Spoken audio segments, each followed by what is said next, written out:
Thank you very much, everyone. And before I begin, let me thank my Deputy Leader, Melissa Lanceman. We join today in thanking His Majesty for coming to Canada and delivering the throne speech, reinforcing our ancient British liberties, a parliamentary system that goes back 800 years, a system that has served Canada well and has been the foundation of what I love to call the Canadian promise, that anyone who works hard gets a great life in a nice, affordable house on a safe street.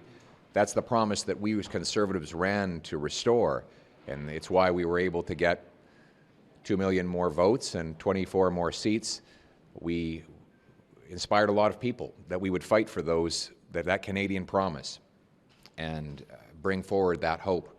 And we were looking for that promise and that hope in this speech today. We did see a lot of the right slogans and political talking points, but no clear plans to get it done.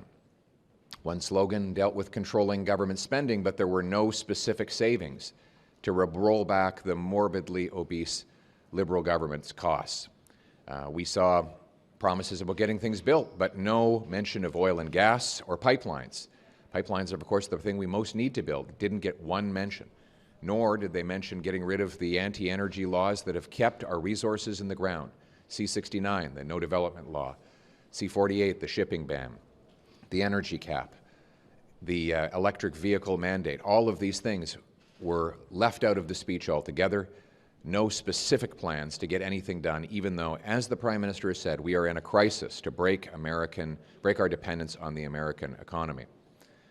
They mentioned crime, but refused to say that they would repeal the Liberal catch and release bail law, C-75, or the house arrest law, laws that have allowed rampant chaos and crime to overtake our once tranquil streets.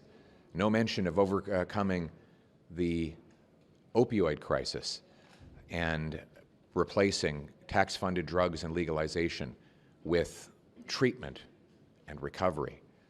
No mention of real plans to get taxes under control by reducing the cost of government. So we're here to turn the government's talking points into real plans. We pledge to work with the government to repeal the anti-energy law, C-69, repeal the energy cap, the electric vehicle mandate, the offshore shipping ban. Let's get our pipelines building. Let's get our goods to markets other than the United States.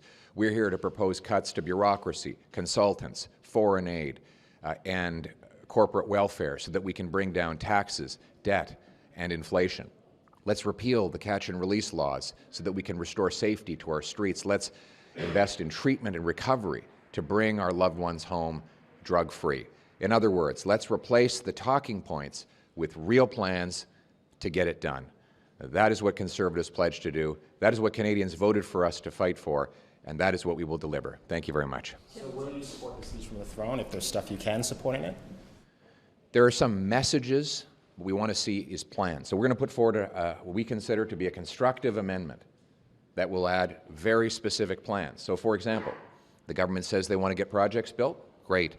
We've got just the plan to do it. Repeal C-69, the anti-development law. Repeal the energy cap, the offshore shipping ban, the electric vehicle mandate, and unlock the incredible investment that could bring jobs and self-sufficiency to Canada. They say they want to reverse course on crime. Well, we've got the plan for that too. We will put forward an amendment that says that they should repeal C-75, the catch and release bail law.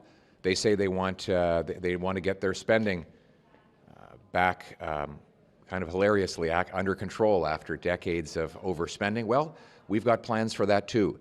So our amendment will put real plans in place rather than slogans and talking points. The NDP says this speech could have essentially been written by a Conservative government. Do you agree? Well, I would have written a different speech. So the speech that I would have written would have said the things that I've just said now. Monsieur Poilievre, est-ce que vous pouvez nous dire où vous en êtes avec la démission de votre député Québec pour vous ouvrir la porte à une élection partielle? On en est où là-dedans? À ce que je sache, il compte le faire dans quelques semaines, après avoir présenté un discours à la Chambre des communes. Quel effet peut avoir le discours du trône sur nos relations avec la Maison-Blanche? Est-ce que vous pensez que c'est un discours qui fait en sorte que Donald Trump pourrait écouter davantage? J'ai pas compris. Est-ce que vous croyez que ce discours-là du trône pourrait faire en sorte que Donald Trump écoute davantage le gouvernement canadien dans ses négociations?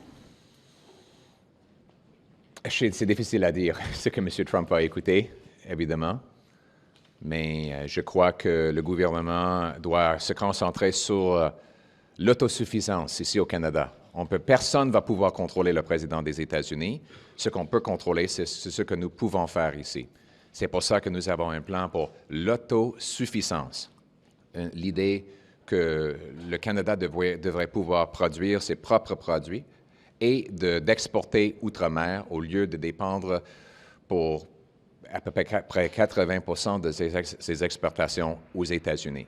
C'est pour ça que nous voulons des spécifiques afin de développer nos ressources et diversifier nos marchés pour la marchandise. Can I just ask that question in a different way?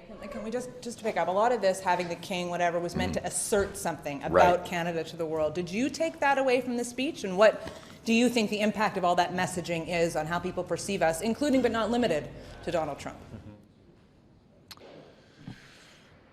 You know, it's been a centuries-old debate between Canada's primary relationship with the Crown and with our closest neighbor. We saw that as far back as John A. Macdonald. We saw it again in the free trade debate. I think it is important to reinforce the British traditions of our parliamentary democracy and to reassert that we have a centuries-old friendship with the United Kingdom. Those traditions survive today. The place behind me right now is following many of the same rules that were scribbled on parchment hundreds of years ago in Britain. And all, of course, this was the result of the Great Magna Carta, an 800-year-old tradition that basically created liberty under the law. So I think it's important that the world recognize that we have those ancient traditions and that the Americans recognize that we are an independent and free country that will make its own decisions. Okay, thank you very much, everybody.